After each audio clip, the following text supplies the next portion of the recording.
This is Salam TV that who's hit Uganda's airwaves.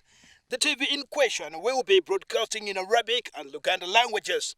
The television station comes at a time when there is internal fights within the Islamic faith in Uganda that has seen many Muslim clerics murdered in cold blood by fellow Muslims, though reasons for the rampant killings of Muslim sheikhs remain slimy.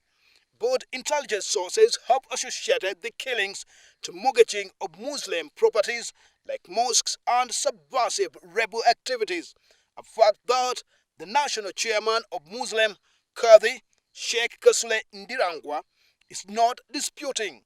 Sheikh Ndirangwa reveals that whereas the Muslim faith has been tainted with merciless killings under the disguise of jihad wars and terrorism, Salam TV will be used to change the mindset of Muslim extremists.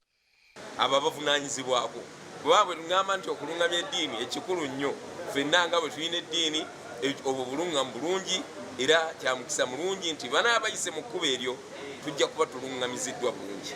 Whereas the Islamic faith is regarded as merciless and disrespectful of other Christian faith, Sheikh Ndirangwa says Salam TV will also embrace views on other religions on its platform.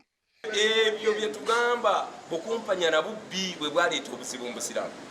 Kubanga abantu beekweka muli abasiraamu baayawukana, bantu tebaagala kwegatta, ebyo bya bulimba. Abasiraamu baayawukanira ku ensonga ebaawukanya si ya ddiini ku ludda olw'eddiini er'emyoyo wabula kutunda polopate za Busiraamu. However, Uganda Communications Commission boss Godfrey Mutabazi, speaking at the launch of the Salam TV that is expected to neutralize Islamic fundamentalism, appealed to Muslims to use the platform to promote human rights, bring the different fighting Muslim factions together, and promote development.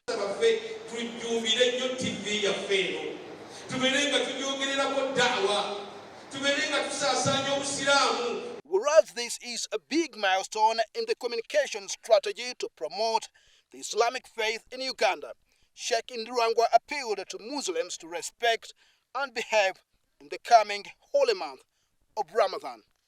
Allahumma anta salam wa minka salam.